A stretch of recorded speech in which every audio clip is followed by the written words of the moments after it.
If you're bored of using the major and minor pentatonic scales and you want to expand your scale knowledge a little bit, this video is going to be just for you. 5 scales that are going to jazz up and spice up your playing. Enjoy. So in today's video, I'm going to be showing you where you might want to use the scales. I'm going to show you how to play the scales themselves.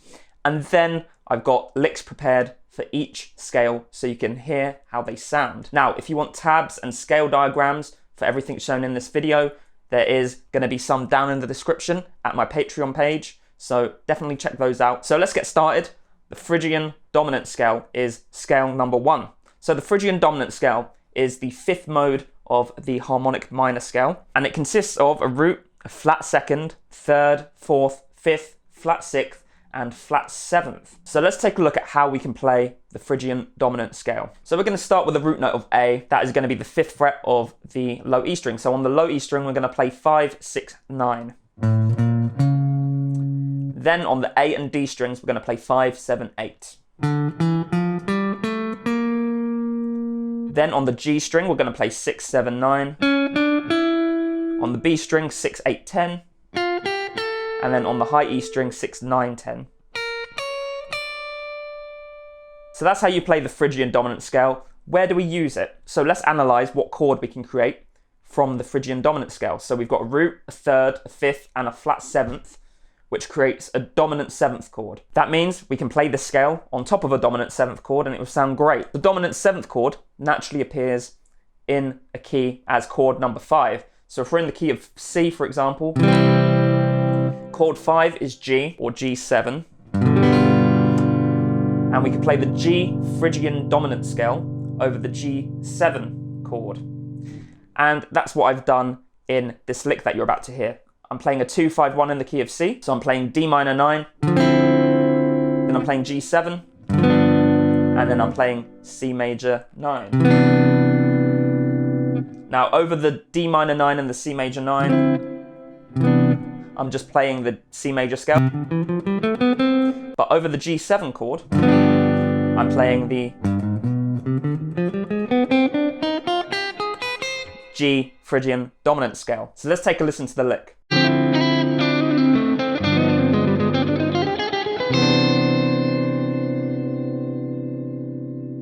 Alright, that was the first scale. So the second scale is the whole tone scale. The whole tone scale consists of a root, 2nd, 3rd, sharp 4th, sharp 5th, and flat 7th. As the name suggests, it's built on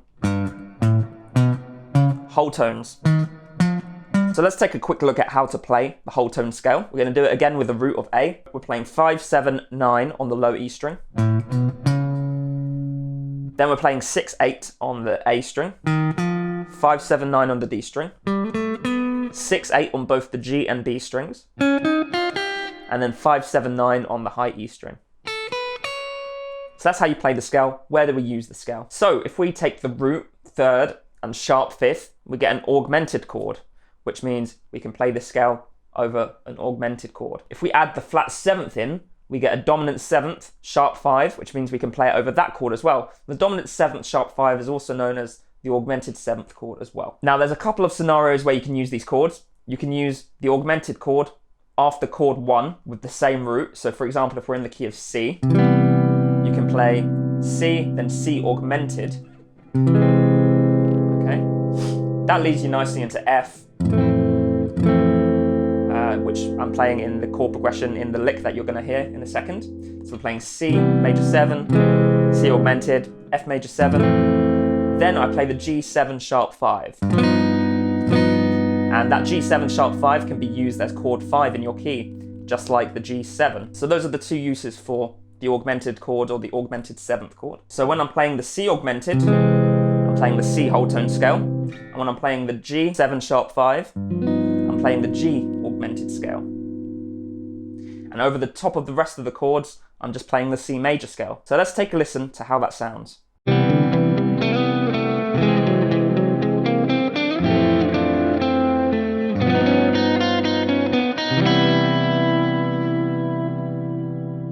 Okay, so scale number 3 is the superlocrian scale, which is also known as the altered scale. Now, the altered scale is the 7th mode of the melodic minor scale, and it consists of a root, flat 2nd, sharp 2nd, major 3rd, flat 5th, sharp 5th, and a flat 7th. So let's take a look at how to play the scale before looking at the application. Again, root note of A, we're playing 5, 6, 8, 9 on the low E string. Then we're playing 6, 8 on the A string. Then we're playing 5, 7, 8 on the D string.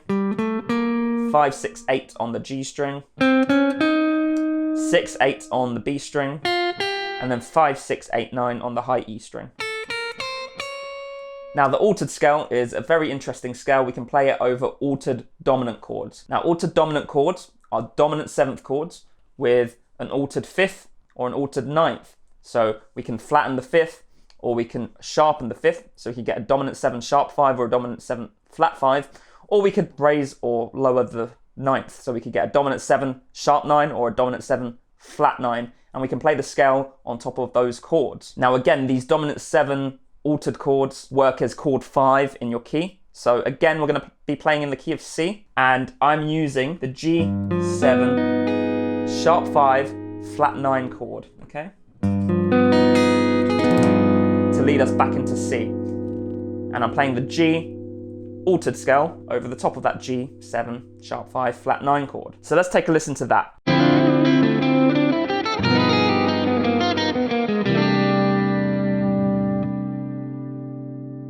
Okay, so scale number 4 is the Lydian dominant scale. Now, the Lydian dominant scale is the 4th mode of the melodic minor scale, and it consists of a root, 2nd, 3rd, sharp 4th, 5th, 6th, and flat 7th. Let's take a look at how to play the Lydian dominant scale. So, the Lydian dominant scale is played like this: 5, 7 on the low E string, 4, 6, 7 on the A string, 4, 5, 7 on the A string, on the D string I mean,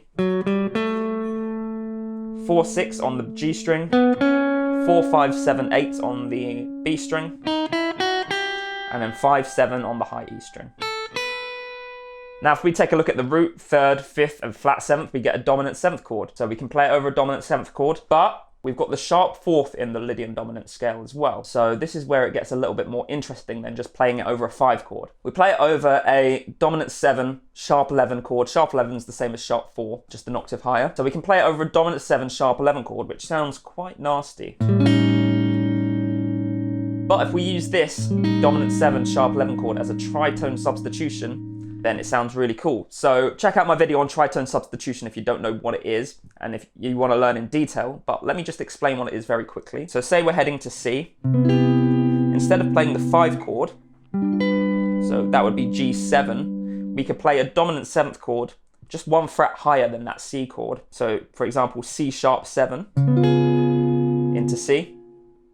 Well, if we play C sharp 7 with a sharp 11,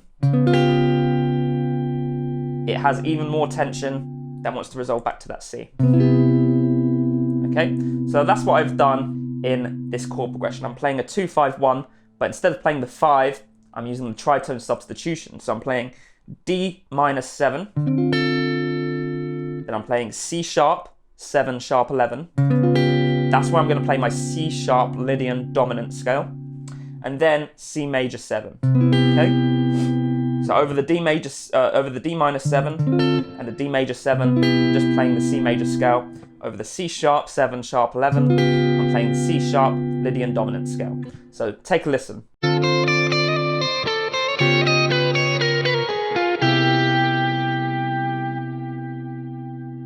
Alright, so scale 5 is a very exciting scale. This is the half-whole diminished scale. So the half-whole diminished scale consists of half steps, then whole steps, half step, whole step, half step, whole step. And this scale actually has 8 notes. So the intervals are root, flat 2nd, sharp 2nd, 3rd, sharp 4th, 5th, 6th, and flat 7th. So let's take a look at how to play the scale. 5, 6, 8, 9 on the low E string. Then we're going to play 6, 7, 9 on the A string. Then we're going to play 5, 7, 8 on the D string. Then 5, 6, 8 on the G string. Then 5, 7, 8 on the B string. And then 5, 6, 8, 9 on the high E string.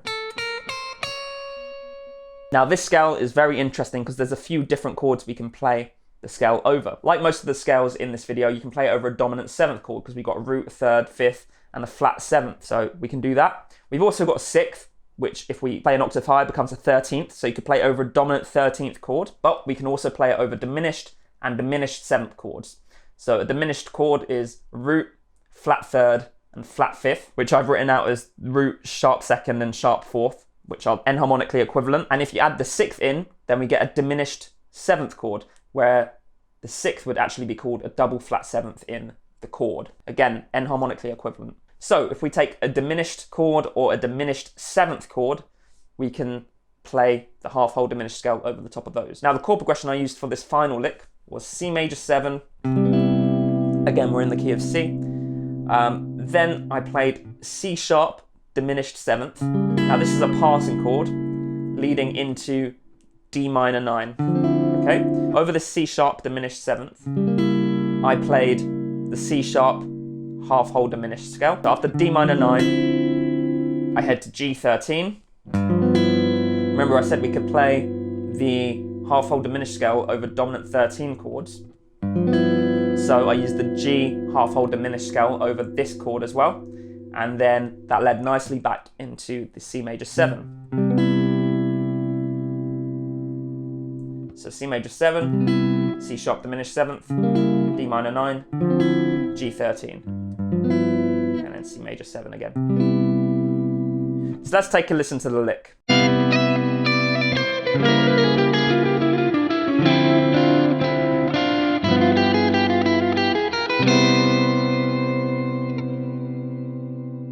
Alright, so I hope you enjoyed the video. If you did, please click like and let me know what you thought in the comments. And if you want more of this cool neo-soul style music theory, then you want to check out this video here. And I'll see you there. Have a good day.